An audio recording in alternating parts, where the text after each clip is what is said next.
কাতারের রেস্টুরেন্ট শিল্পে একক আধিপত্য এখন বাংলাদেশিদের কাছে।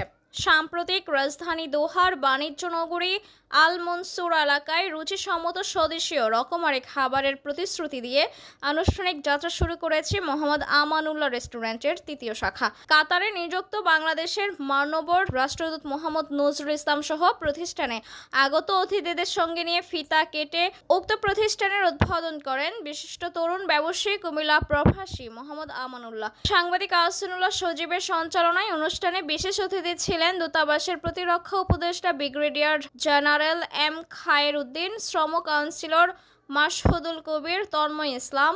এ সময় আরও উপস্থিত ছিলেন বিশিষ্ট ব্যবসায়ী মোহাম্মদ শাহজাহান, মোহাম্মদ ইসমাইল, মোহাম্মদ মুক্তাদির, রবিউল আলম সহ আরও অনেকে।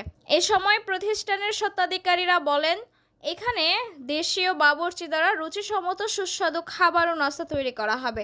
স্বল্প খরচে ভালো মানের খাবারের ব্যবস্থা রয়েছে।